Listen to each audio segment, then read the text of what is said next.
Undercover journalist Upton Sinclair published The Jungle in 1906 to bring awareness of the unfair treatment of workers in the Chicago meatpacking industry known as Packingtown. Despite his intentions, the novel brought about a turning point that not only affected the meat industry, but other industries as well. Through public reaction and political attention, The Jungle resulted in long-lasting regulations and reforms still in effect today. The Taming of the Jungle by Kristen Kalish. Starting in the late 1800s, the Second Industrial Revolution produced many advancements in the areas of communication and engineering. Factories were affected by the development of new machinery, such as the assembly line. These machines were too advanced to work effectively in local businesses.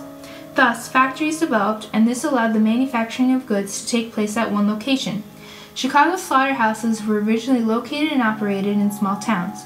As a direct result of the Second Industrial Revolution, local companies produced the idea of having a central location where meat would be butchered, packaged, and shipped across vast distances year-round. Small businesses became large companies, and this enabled owners to lower prices paid to farmers and workers' salaries. Chicago, Illinois was an ideal location for a large central point of food production in the late 1800s. In the early 20th century, the conditions of Packingtown were revolting, unsanitary, and in much need of reform. The workspaces were dark, with no trace of natural sunlight. Dead animals, often 10 to 15, were carelessly thrown onto the platforms where the shipment cars were unloaded. The slaughter rooms were poorly cleaned with only water. In one case, piles of sausage and moldy canned meats, being several years old at the time, were converted into grease to be used in other meat food products. The location of slaughter was called the assembly line, designed to achieve the highest rate of production. Animals hung on hooks until they were processed into meat products. The workers of the meat industry were unskilled immigrants from Poland, Slovakia, and Lithuania. Workers were paid only pennies an hour, 10 hours a day, 6 days a week. Upton Sinclair, along with other progressives, sought to expose these harsh conditions of factories and their treatment towards workers. A progressive is a person or group advocating or implementing social reform or new liberal ideas. He and his fellow progressives were reacting to the problems caused by the rapid growth of factories in cities. This reform, called the progressive movement, was a time from the late 1800s to the early 1900s when there were significant efforts made to improve society. Among the companies they went after were Standard Oil, U.S. Steel, and the Armour Meatpacking Company. In the idea of eliminating competition, the meat industry was controlled by a group of wealthy businessmen called the Beef Trust. A trust is a group of commercial enterprises combined to control a market. This trust ruined small businesses and also affected the hide industry, boot and shoe trade, and the wool trade. The concept was similar to John D. Rockefeller's involvement with Standard Oil in the oil industry. Eventually, the Beef Trust gained authority over the production and sale of meat through price fixing and cruel treatment of the workforce. In time, workers demanded better wages and working conditions. This was called the Meatpackers' Strike of 1904. Upton Sinclair gained interest in the progressive movement upon the news of the failed attempt of the strike. In the fall of 1904, Sinclair was asked by a newspaper called Appeal to Reason to write a series of articles detailing the treatment of the workforce and factory conditions in Packingtown. The meat industry was at a strong point in Chicago, enabling Sinclair to conduct 7 weeks of gruesome research. He disguised himself as an everyday worker and visited each of the 4 meatpacking plants. After his research was concluded, Sinclair was inspired to write a novel based on his experiences. He developed the character of Jurkos Rudkos, a Lithuanian immigrant who worked in one of Chicago's meatpacking plants.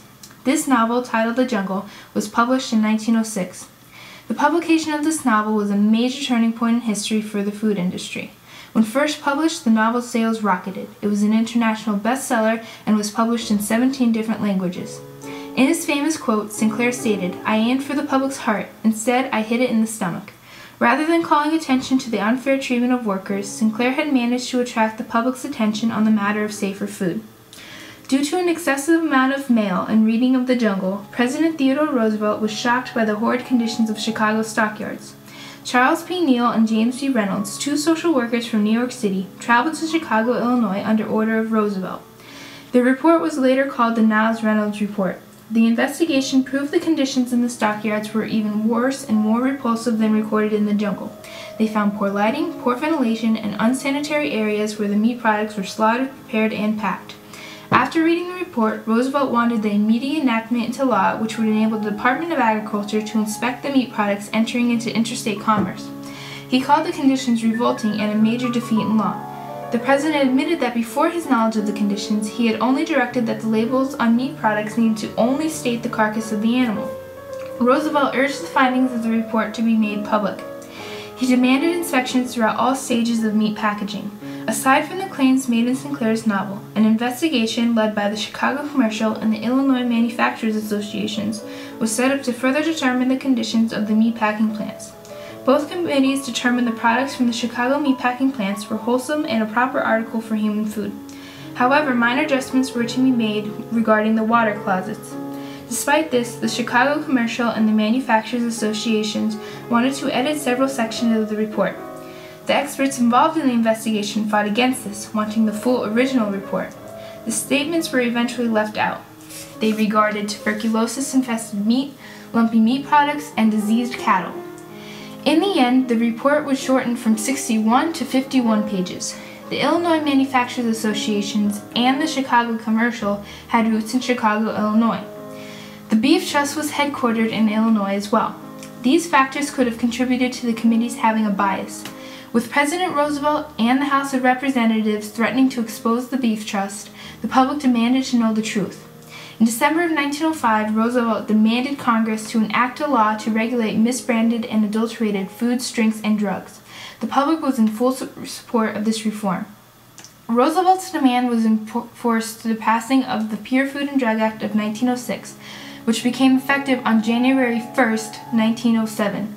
The intention of this law was to protect the purchaser of food and drug from any deception on the part of either the dealer or the manufacturer. The factories also needed to be open to investigations by certified officers.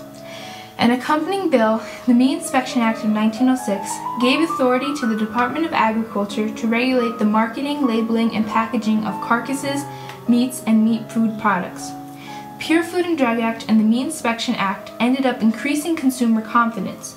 Eye-catching packages and persuasive statements were received with suspicion.